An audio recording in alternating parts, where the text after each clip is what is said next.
Hello everyone, welcome to our YouTube channel Jyotish Shikshalaya. तो आज का जो हमारा चैप्टर रहेगा वो रहेगा डिफरेंशियल इक्वेशंस। ठीक है, इजी चैप्टर है और मतलब आज की क्लास में ही कंप्लीट हो जाएगा। तो टोटल हमारे जो है 14 चैप्टर यहाँ पर कंप्लीट हो जाएंगे। कल हमारे 13 हो गए थे, तो आज ये हमारा 14 चैप्टर है। ठीक है, चलिए शुरू करते हैं हमारी आज की क्लास। तो an equation involving derivative of the dependent variable with respect to independent variable is called differential equation. तो क्या कहती है डिफरेंशियल इक्वेशन? वो डेरिवेटिव आपको पता है dy बाई डी एक्स। क्या है dy बाई डी एक्स? क्या कहती है? An equation involving derivative of the dependent variable with respect to independent variable. ठीक है, इंडिपेंडेंट वेरिएबल हमारा क्या है? यहाँ पर x है और y हमारा यहाँ पर क्या है? डिपेंडेंट वेरिएबल है। क्या है? Dependent.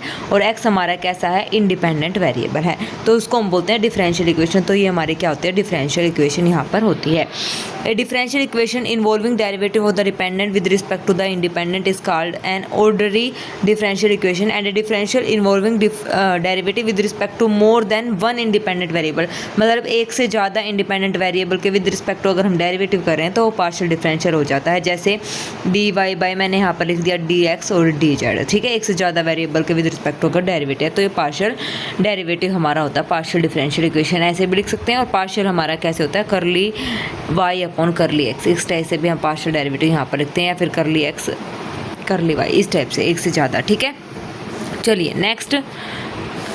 Order of a differential equation is the order of the highest order derivative in the differential equation. में जो हमारा ऑर्डर होता है डिफरेंशियल इक्वेशन का वो क्या होता है कि हाईएस्ट ऑर्डर डेरिवेटिव, मतलब डेरिवेटिव कितनी बार किया हुआ है, सबसे ज़्यादा डेरिवेटिव कितनी बार है एक इक्वेशन में, तो वो हमारा उसका क्या हो जाएगा? ऑर्डर हो जाएगा। डिग्री क्या होगी? जो हमारे पास हाईएस्ट ऑर्डर होगा उसकी जो पावर होगी वही हमारी क्या होती है? डिग्री होती है। ठीक है, अब degree when defined of a differential equation highest power, ये तो अभी बताया है, अगर डिफाइंड है तो हाईएस्ट पावर होगी। A relation between involve variable which satisfy the given differential equation is called its solution. क्या होगा? इसका सॉल्यूशन होगा। The solution which contains as many arbitrary constant as the order of the differential equation is called general solution. जो कि मतलब एक से ज़्यादा अगर आर्बिट्रेरी कांस्टेंट को इन्वॉल्व करता है तो वो हमारा क्या कहलाता है? जनरल सॉल्यूशन यहाँ पर कहलाता है। And the solution free from arbitrary constant is called particular solution. और फ्री फ्रॉम आर्बिट्रेरी कांस्टेंट से फ्री हो जाता है तो वो क्या हो जाता है? Particular solution. मतलब जैसे हमारा सॉल्यूशन आया है y is equal to c1x plus c2x, तो ये हमारा क्या है? General solution. अगर हम c1 c2 की वैल्यू निकाल दें, यानी कि x प्लस 2 यहाँ पर आ जाए, x प्लस में 2 सॉरी यहाँ पे x1 x2 लिख लो, x1 प्लस में 2x2 अगर आ जाए तो इसका मतलब ये हमारा क्या है? c1 c2 यहाँ पे खत्म हो गए तो पर्टिकुलर सॉल्यूशन यहाँ पर आ जाता है। ठीक है, to form a differential equation from a given function we differentiate the function successively as many times as the number of arbitrary constant in the given function and then eliminate the arbitrary constant. ठीक है, arbitrary constant को eliminate करेंगे कब?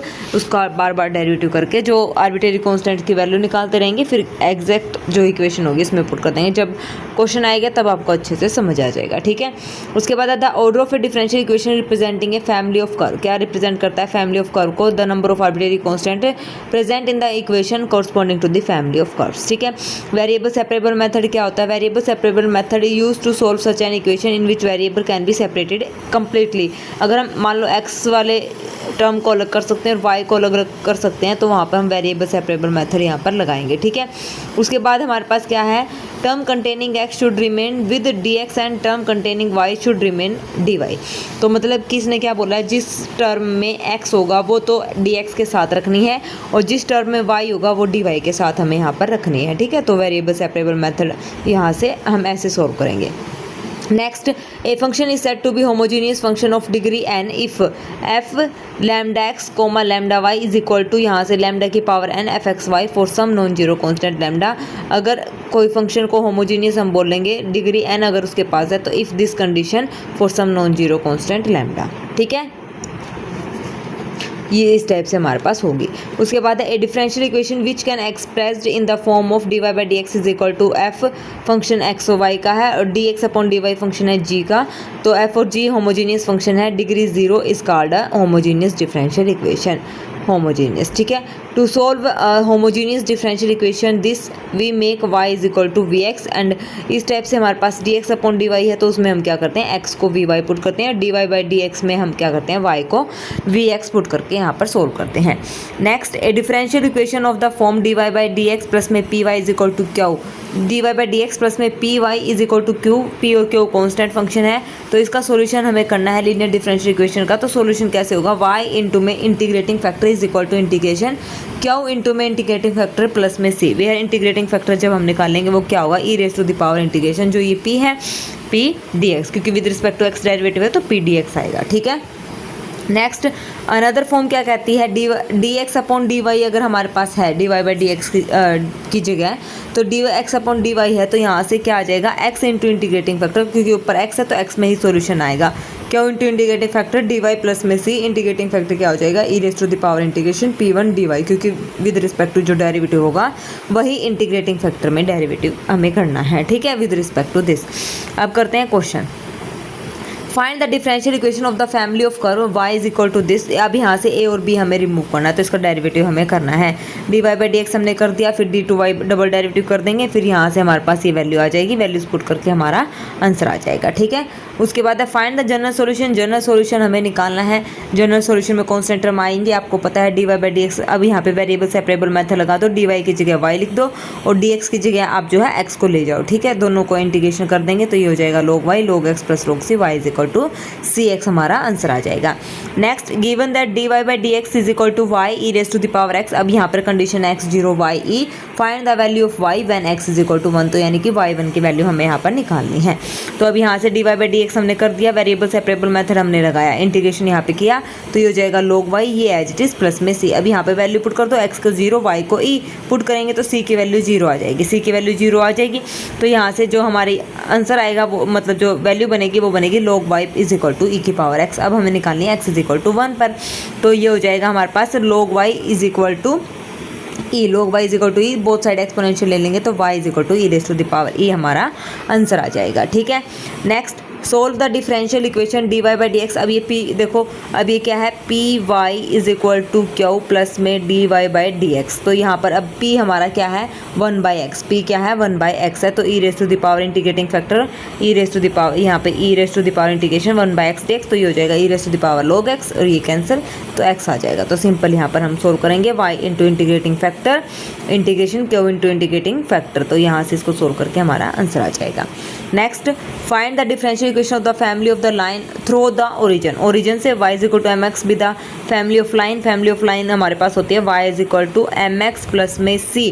अब यहाँ पे क्या है, ओरिजिन से पास होती है तो ये c क्या हो जाएगा 0 हो जाएगा, y is equal to m x आ जाएगी, therefore d y by d x is equal to m हो जाएगा। एलिमिनेटिंग m को एलिमिनेट करना है तो कैसे करेंगे हम, y is equal to d y by d x into में x, y is equal to d y by d x, यहाँ पर जो m की वैल्यू है ये यहाँ पर पुट कर देंगे y is equal to m x में, तो ये वैल्यू हमारी आ जाएगी। तो फिर इसको सिंपल सोल्व करके लिखेंगे तो ये आंसर आ जाएगा। ठीक है। Next, find the differential equation of all non horizontal lines, non horizontal line, non horizontal line की इक्वेशन क्या होती है, a x plus b y is equal to c, non horizontal में जो ए है वो क्या होगा नॉट इक्वल टू 0 हो जाएगा, ये नॉन हॉरिजॉन्टल लाइन है प्लेन की। अब यहाँ से आप देखिए, सॉरी प्लेन में लाइन है, non horizontal line, a line की equation a x plus b y is equal to c. ठीक है, यहाँ से ए और बी को एलिमिनेट करना है तो कर देंगे तो ये आंसर आ जाएगा हमारा सिंपल।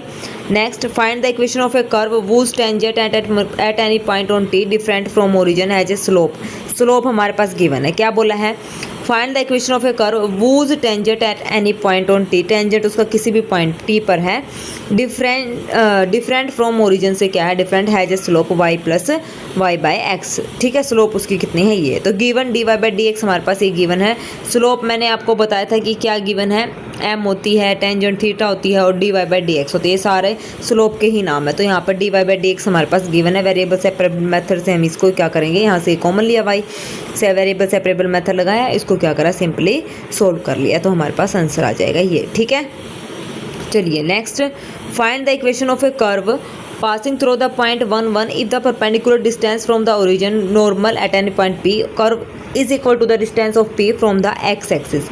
अब यहाँ पे क्या है, let the equation of normal at P। Normal की इक्वेशन हमारे पास गिवन है, B क्या होती है, नॉर्मल की इक्वेशन ये होती है y माइनस वाई और ये dx upon dy with negative sine x minus x. तो यहाँ से क्या करेंगे, अब यहाँ से हम इसको सोल्व कर लेंगे, पहले तो सिंपल कर लेंगे, y as it is, x इधर लेके आएंगे प्लस का हो जाएगा, माइनस का ये y एज इट इज़, फिर इसको इधर लेके आएंगे तो ये प्लस का हो जाएगा, ये वैल्यू आ जाएगी। अब यहाँ से क्या करना है हमें, the length of the perpendicular from origin to 1। अभी यहाँ से लेंथ ऑफ परपेंडिकुलर हमें निकालनी है, लेंथ ऑफ परपेंडिकुलर फ्रॉम कहाँ से, ये ओरिजन से 0 0। ठीक है, लेंथ ऑफ परपेंडिकुलर निकालो तो फॉर्मूला क्या होता है, जो डिस्टेंस आएगा वो क्या आएगा, y plus x d x upon d y. ठीक है, डिवाइड बाय रूट 1 प्लस में d x upon d y का होल स्क्वायर। तो ये हमारा क्या हो गया, लेंथ ऑफ परपेंडिकुलर निकालने का फॉर्मूला है। ठीक है, ओरिजिन से है तो ये वैल्यू 0 है, हाँ हमारे पास कैपिटल Y 0 है और x हमारा 0 है, तो ये बचेगी वैल्यू। ठीक है, तो इसका मोड y प्लस में ये हो जाएगा y प्लस में x d x upon d y और नीचे आ जाएगा स्क्वायर रूट ऑफ 1 प्लस में d x upon d y का स्क्वायर। ठीक है, x का कोफिशिएंट और y का कोफिशिएंट। आगे समझ में, ऐसे हमने यहाँ पर लिखना है। Next, also distance between P and x axis is mode y। P का और x एक्सिस का जो डिस्टेंस होगा वो क्या हो जाएगा, मोड y हो जाएगा। तो इज इक्वल टू दिस, ये क्या हो जाएगी, मोड y, इसकी वैल्यू आ जाएगी। तो यहाँ से इसको क्या कर देंगे, सिंपल सोल्व कर देंगे। ठीक है, आ गया समझ में। चलिए नेक्स्ट, यहाँ से फिर इसको सोल्व करने के लिए इन्होंने दो केस बनाए हैं। केस फर्स्ट में डी एक्स अपॉन, देखो जब इसको सोल्व करेंगे तो ये है हमारे पास d x upon d y, ये वैल्यू आ गई। अब हमने क्या करा है, यहाँ पे केस बनाया d x upon d y is equal to 0, d x is equal to 0, integrating both side, x is equal to k, substituting x is equal to 1, we get k is equal to 1। तो not possible, तो ये reject, यानी कि equal to 0 नहीं है। अब इसको simple solve कर लेंगे, इसको रेसिप्रोकल हमने कर लिया, रेसिप्रोकल कर लिया, d y by d x करके y is equal to v x यहाँ पर पुट करके इसको सिंपल सोल्व कर लिया। ठीक है, ये इक्वल टू 0 रखने का कोई तुक नहीं बनता था, फिर भी इन्होंने रख के देखा है कि क्या पता कुछ आंसर मिल जाए। ठीक है, नेक्स्ट हमारे पास है, find the equation of a curve passing through 1, π/4 of the slope of the tangent to the curve at any point P is this. Slope हमारे पास गिवन है, यानी कि dy बाई डी एक्स हमारे पास गिवन है। ठीक है, होमोजीनियस डिफरेंशियल इक्वेशन है, substituting y is equal to v x हमने पुट करके इसको क्या करना है, सोल्व करना है। सोल्व करके हमारे पास जो आएगी वैल्यू वो हमारे पास आ जाएगी। अब 1 और π/4 गिवन है तो x को 1 और y को π/4 यहाँ पर पुट कर लो, c की वैल्यू निकल आएगी। c की वैल्यू आ जाएगी तो गिवन इक्वेशन में यहाँ पर पुट कर देंगे तो ये हमारा आंसर आ जाएगा। Next, solve x square d y by d x minus में x y is equal to 1 plus में cos y by x, x is not equal to 0 and x is equal to 1 और Y is equal to π/2। ये हमारे पास given है। ठीक है, ये वैल्यू हमारे पास गिवन है। अब यहाँ पे इसने क्या करा है, गिवन इक्वेशन कैन बी री राइट, इसको कैसे लिख सकते हैं, ये एज इट इज़ हमारे पास है 1 प्लस कोस एक्स का formula 2 cos square x by 2, इसको मैंने यहाँ पर लिख दिया। अब यहाँ से हमने क्या करा है, यहाँ से हमने इसको डिवाइड कर दिया, इससे डिवाइड कर दिया, इक्वल टू 1 आ गया, 1 आ गया तो यहाँ से इसको क्या कर दिया, 1/2 कोस स्क्वायर क्या हो गया हमारे पास, सेकेंड स्क्वायर। ये एज इट इज़, ये 2 ये एज इट इज़ और ये हमने एज इट इज़ लिखा हुआ है। ठीक है, अब क्या करेंगे, बोथ साइड एक्स क्यूब से इसको डिवाइड कर दिया, डिवाइड करने के बाद हमारे पास ये वैल्यू इंटीग्रेटिंग कर देंगे बोथ साइड तो हमारे पास ये आंसर आ जाएगा। ठीक है, फिर लास्ट में एक्स को 1 और वाई को π/2 पुट करके कांस्टेंट टर्म हमारी निकल आएगी। ठीक है, चलिए next, state the type of the differential equation for the equation this and solve it.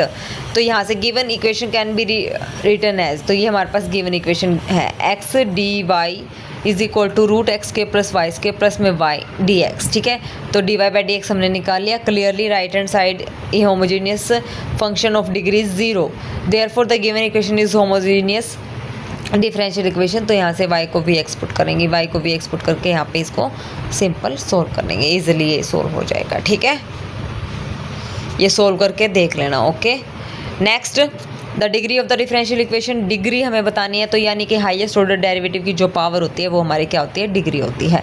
तो यहाँ से पहले तो इसका क्यूब ओपन करो, क्यूब ओपन करेंगे तो हमारे पास क्या आ जाएगा, 1 प्लस में डी वाई बाई डी 3 का क्यूब प्लस में 3a² b d square y by d x square plus में 3ab², ये वैल्यू आ जाएगी। तो हमें हाईएस्ट ऑर्डर हमारा 2 है और इसकी पावर क्या है 2, तो डिग्री क्या आ जाएगी 2, बी ऑप्शन यहाँ पर करेक्ट हो जाएगा।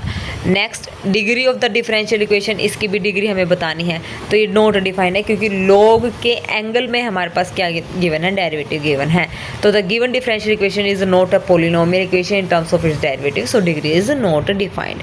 Next the order and the degree of the differential equation, अब इसकी ऑर्डर एंड डिग्री बताओ। ऑर्डर हमारे पास यहाँ पर क्या है, हाईएस्ट ऑर्डर हमारा कितना है यहाँ पर 2 ही रहेगा, क्या रहेगा डबल डेरिवेटिव है ना, तो बाकी में तो पावर आएगी, लेकिन हाईएस्ट ऑर्डर 2 और इसकी पावर कितनी है 1, तो 2 और 1 हमारा आंसर सी ऑप्शन यहाँ पर करेक्ट हो जाएगा।